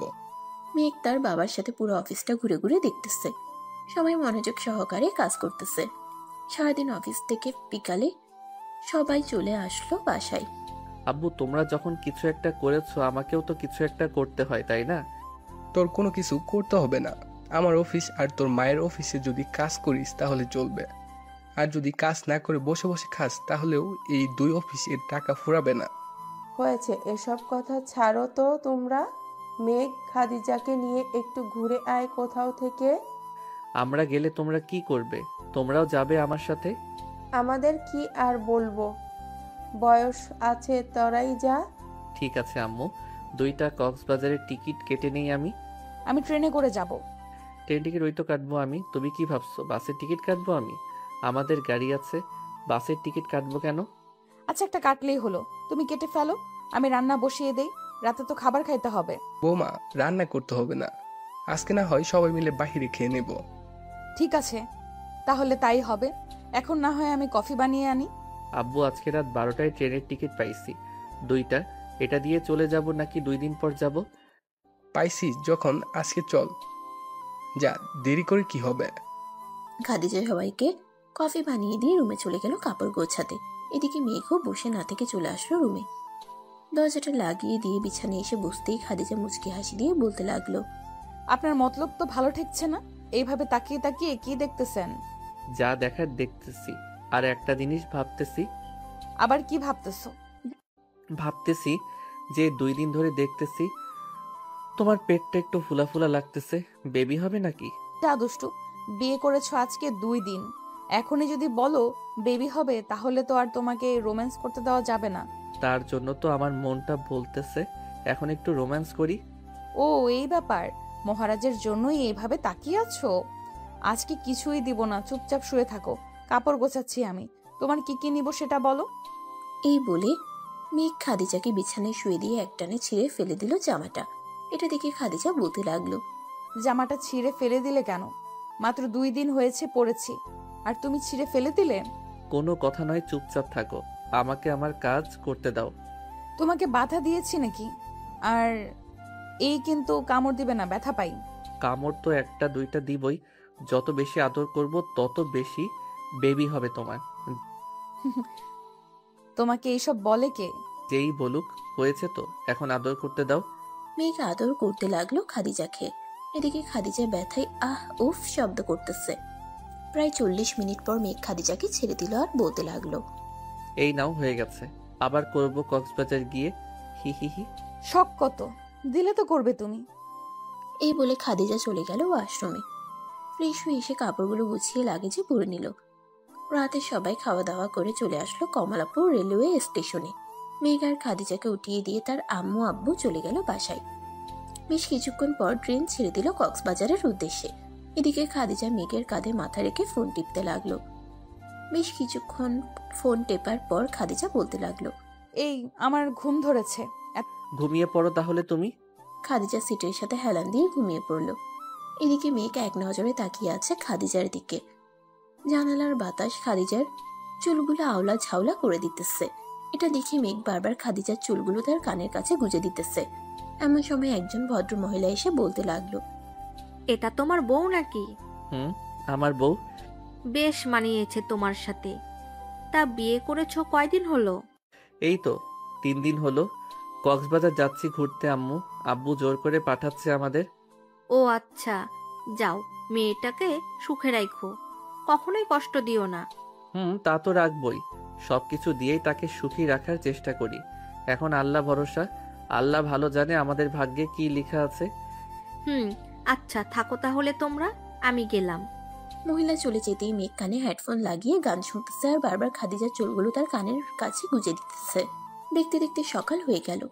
ট্রেন কক্সবাজার রেলওয়ে স্টেশনে আসতেই মেঘ খাদিজাকে ডাকতে লাগলো, এই খাদিজা, উঠো, আমরা কক্সবাজার চলে এসেছি। তো তাড়াতাড়ি চলে আসলাম আমরা। তুমি তো সারা রাত ঘুমাইছো, তোমাকে ডাক দেই নাই। এখন সকাল 10টা বাজে। কি বলো, এত তাড়াতাড়ি সকাল 10টা বেজে গেল? ম্যাডাম, এত তাড়াতাড়ি সকাল 10টা বেজে গেছে। এখন চলেন একটা হোটেলে যাব, হোটেল বুক করে রেখেছি। চলো যাই আমরা। মেঘ খাদিজাকে নিয়ে চলে আসলো হোটেলে। রুমে গিয়ে ফ্রেশ হয়ে আবার চলে আসলো নিচে। হালকা কিছু খেয়ে আবার রুমে চলে গেল। মেঘ বিছানায় শুয়ে পড়তেই ঘুম চলে আসলো তার। এইদিকে খাদিজা ব্যালকনিতে দাঁড়িয়ে সমুদ্রের ঢেউ উপভোগ করতেছে। এমন সময় তার ফোনটা বেজে উঠল।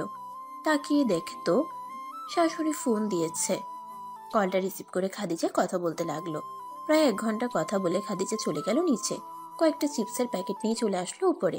বিকাল 3টায় মেঘের ঘুম ভেঙে গেল। উঠে ফ্রেশ হয়ে দুজন চলে গেল সমুদ্রে গোসল করে। আবারও চলে আসলো হোটেলে। আমার সাথে রুনাকে নিয়ে আসলে খুব ভালো হতো। তা তো ভালো হতোই, কিন্তু আমি তো সিট পেয়েছি 2টাই, বেশি পাইলে তো সবাইকেই নিয়ে আসলাম, তাই না? পরের বার আসলে সবাইকে নিয়ে আসবো, সাথে আমাদের বেবিকেও, তাই না? মেঘ এটা বলতেই খাদিজা লজ্জা পেয়ে মেঘের বুকে কিল ঘুষি মারতে লাগলো আর বলতে লাগলো, এই খচ্চর বেটা, তুমি শুধু আমাকে লজ্জা দাও কেন? তোমার লজ্জা মাখা মুখটা দেখতে অনেক ভালো লাগে, তাই তো এত লজ্জা দিই তোমাকে।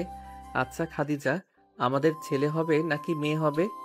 তুমি যেভাবে আদর করো আমাকে, আমার মনে হয় তো আমাদের টুইন বেবি হতে পারে। তাহলে তো আরো বেশি ভালো হবে। পুরো পরিবার খুশি থাকবে আর আমি তো থাকবো মহা খুশি। এই বলে খাদিজা টোটে চুমু খেলো একটা। দেখতে দেখতে কক্সবাজারে কেটে গেল 5 দিন। আজকে খাদিজা আর মেঘ আবার চলে যাবে বাসায়, তাই সবকিছু কেনাকাটা করে নিতেছে খাদিজা। 2টা লাগেজে সবকিছু কিনে ভর্তি করে নিল। এটা দেখে মেঘ বলতে লাগলো, মহারানী, এত কিছু যে নিয়েছেন, এইগুলো কোথায় রাখবেন? এক ব্যাগ তো আমাদের রুমটা সাজানোর জন্য নিয়েছি, আর এক ব্যাগ এ তো সবার জন্য কিছু না কিছু কিনেছি। তুমি এত কিছু বললে কি করে? তোমার জন্য কিছু কিনবো না নাকি? আমার জন্য আর কি কিনবো? আমার যা আছে তা দিয়েই চলে যাবে 1 বছর। আর যদি দরকার হয় তাহলে তোমাকে পাঠাবো, তখন তুমি এসে নিয়ে যাবে আমার জন্য। তা তো নিয়েই যাব। সবকিছু গুছিয়ে সন্ধ্যায় চলে আসলো কক্সবাজার রেলওয়ে স্টেশনে। ট্রেনে উঠে পড়ল মেঘ আর খাদিজা। রাত 9টায় ট্রেন ছেড়ে দিল। রাতে ট্রেনে খাওয়া দাওয়া করে মেঘ খাদিজার কোলে মাথা রেখে ঘুমিয়ে গেল। এদিকে ট্রেন চলতে থাকে তার আপন মনে। জিক করে আওয়াজ আসতে করে ট্রেনের চাকার থেকে সকাল 7টায় ট্রেন এসে পৌঁছায় কমলাপুর রেলওয়ে স্টেশনে। মেঘ আর খাদিজা নেমে একটা রিক্সা নিয়ে চলে যায় বাসায়। কলিং বেল দিতেই জমেলা বেগম এসে দরজা খুলে দিল। খাদিজা আর মেঘকে দেখে বলতে লাগলো, আমি তো ভাবছিলাম আরো কিছুদিন থাকবি ওইখানে। থাক, ভালোই হলো চলে এসেছিস। তোর আব্বু বলতেছে অনুষ্ঠান করে বিয়েটা করিয়ে দেওয়ার জন্য। সামনের সপ্তাহে তুই কি বলিস? ঠিক আছে, তাহলে সবকিছু রেডি করে ফেলো, আমি রুমে গেলাম। আমার মাথা ব্যথা করতেছে খুব। খাদিজা, তুমি সবকিছু সবাইকে দিয়ে রুমে আসো। এখন কিছু দিতে হবে না, বিকালে দেওয়া যাবে। খাদিজা, মেঘকে নিয়ে ফ্রেশ হয়ে নাও, আমি খাবার নিয়ে আসতেছি। এখন কিছু খাবো না আম্মু, আমার একটু ঘুমাতে হবে। ঘুমালেই সবকিছু ঠিক হয়ে যাবে। ঠিক আছে, তাহলে যা গিয়ে ঘুমা দুজন। দুইজন চলে আসলো রুমে। মেঘ বিছানায় শুয়ে পড়ল। এদিকে খাদিজা ফ্রেশ হয়ে এসে মেঘের মাথাটা তার কোলে নিয়ে মাথা টিপে দিতে লাগলো। বেশ কিছুক্ষণ মাথা টিপে দেওয়ার পর মেঘের মাথাটা বালিশে রেখে খাদিজা চলে গেল নিচে। হালকা কিছু খেয়ে সবার জন্য যা যা নিয়ে এসেছিল সবাইকে দিতে লাগলো। আরেকটা ব্যাগে বাড়ি সাজানোর জন্য যেসব কিছু এনেছিল ওইগুলো দিয়ে বাড়ি সাজাতে লাগলো খাদিজা। দেখতে দেখতে বিকাল হয়ে গেল।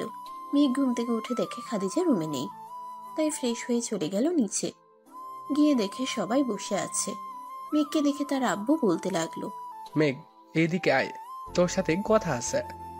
মেঘ তার বাবার পাশে গিয়ে বসে পড়ল। এদিকে জসিমউদ্দিন মেঘের সাথে কথা বলতে লাগলো বিয়ের আয়োজন হিসেবে।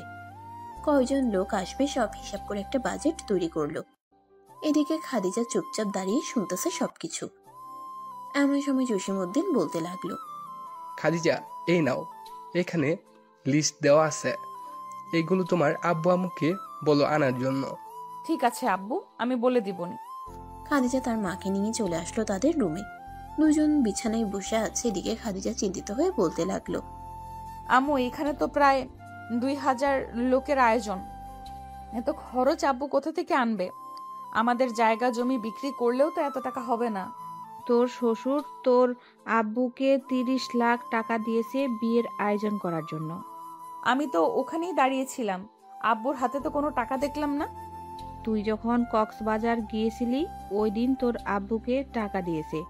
আমাদের বাড়িটা ঠিক করেছি, আর যে টাকা ছিল বেশ কিছু জিনিস নিয়ে এসেছি। এখন শুধু এই কাঁচা সবজিগুলো আনতে হবে। ও আচ্ছা, টাকা থাকলে আমাকে বলবে, আমি দিবনি। আমার কাছে কিছু টাকা আছে। আম্মা আপনাকে ডাকতেছে। আব্বু, আপনি একটু নিচে যান তো। ঠিক আছে বাবা, তোমরা কথা বলো। কি মহারানী, আপনি ভাবছেন আপনার বাবার সকল সম্পত্তি বিক্রি করে বিয়ের আয়োজন করব আমরা? কখনোই না। আমি জানি আমার শ্বশুর বাড়ি কেমন। আমার শ্বশুর চাইলে দিতে পারবে, কিন্তু আব্বু টাকা দিয়েছে সবকিছু করার জন্য। ধন্যবাদ মেঘ তোমাকে। হয়েছে, আর ধন্যবাদ দিতে হবে না, চলো নিচে যাই। খাদিজা আর মেঘ নিচে চলে আসলো। সবার সাথে রাতে খাওয়া দাওয়া করে গল্প করতে লাগলো। দেখতে দেখতে কেটে গেল 1 সপ্তাহ। মেঘদের বিয়ের আয়োজনের আরো 3 দিন বাকি রয়েছে। সকল কাজ শেষ করে সবাই বসে আছে। এমন সময় জমেলা বেগম বলতে লাগলো, মেঘ, ওইখানে সব গহনাগুলো খাদিজার জন্য নিয়েছি, সবগুলো সোনা। মা, এত কিছু নেওয়ার কি দরকার ছিল? সে তো এই বাড়িরই সব। ওর থাকবে, তুমি বা আমরা তো কেউ নিব না। তাতে কি হয়েছে? আমার ছেলের বউ, আমরা কি তাকে কিছু না দিয়েই নিয়ে আসবো নাকি? তাকে মাথা থেকে শুরু করে পা অবধি পরিয়ে আমরা নিয়ে আসব। তুই কোনো কথা বলবি না বলে দিলাম। ঠিক আছে, আমি কোনো কথা বলবো না। সবাই যা যা করতে বলতেছে মেঘকে, মেঘ তাই তাই করতেছে। দেখতে দেখতে কেটে গেল 3 দিন। আজকে মেঘ আর খাদিজার আবার বিয়ে। সবাই চলে গেছে বিয়ের অনুষ্ঠানে। একের পর এক ব্যাচ খাওয়াতে লাগলো বাবুর্চিরা। দেখতে দেখতে সকলের খাওয়া দাওয়া শেষ। এদিকে মেঘ রেডি হয়ে বসে আছে, এমন সময় তার আব্বু আসলো। কিরে, তুই এখনো যাস নাই? আর কত দেরি করবি? আবার খাদিজাকে নিয়ে আস্তে আস্তে তোর রাত হবে। এই তো আব্বু, এখনই যাব। মেঘ তার বন্ধুদেরকে নিয়ে একটা গাড়িতে উঠে পড়ল। ড্রাইভার গাড়ি চালাচ্ছে। এদিকে মেঘ তার বন্ধুদের সাথে মজা করতেছে। মেঘ, বিয়ে তো করেছিস, তোদের বেবি হবে কবে এটাও বলে দে। আল্লাহ যেই দিন দেয় ওই দিন হবে। আর আমার বেবি দিয়ে তোরা কি করিস? তোরা সবাই তো বিয়ে করেছিস আরো আগে, তোদের তো এখনো বেবি হলো না। আর বলিস না রে, বউকে এতবার করে বলি একটা বেবি নিয়ে নেই, একটা বেবি নিয়ে নেই, সে বলে 2 বছর পরে নিবে। তাই আমি 1 মাস ধরে তাকে তার বাপের বাড়িতে রেখে আইছি। ফোন দিলেও ফোন রিসিভ করি না। এই তো গুড বয়, আর কি লাগে? মেঘ তার বন্ধুদের সাথে মজা করতে করতে চলে আসলো খাদিজাদের বাড়িতে। গেটে তাদের আটকাতেই সবাইকে টাকার মালা পরিয়ে দিয়ে সবাই ভিতরে ঢুকলো। মেঘ আসনে বসতেই খাবার এনে দিল সবাই। কিছুক্ষণের মধ্যে খাওয়া দাওয়া শেষ করে ফেললো তারা। বিয়ে যখন আগেই হয়ে গেছে, এখন সকল নিয়ম কানুন মেনে খাদিজাকে মেঘের হাতে তুলে দিবে। সন্ধ্যা হয়ে আসতেই সকলে খাদিজাকে বিদায় দিয়ে চলে গেল। এদিকে খাদিজা একটুও কান্না করলো না। এটা দেখে মেঘ বলতে লাগলো, কি ব্যাপার, কান্না করলে না কেন? আমি কি বাচ্চা মানুষ যে কান্না করব? আমি তোমাকে পেয়ে সুখী আছি, সো আমার এখানে কান্না করার কোনো প্রশ্নই আসে না। তাও তো কথা। তবে আজকে বাসর রাতে কান্না করতেই হবে তোমাকে। এতদিন তো আস্তে আস্তে করেছি, আজকে পুরো খাট ভেঙে নিয়ে পড়বো বলে দিলাম। দেখা যাবে, আমিও প্রস্তুত আছি। দেখি তুমি কি পারো।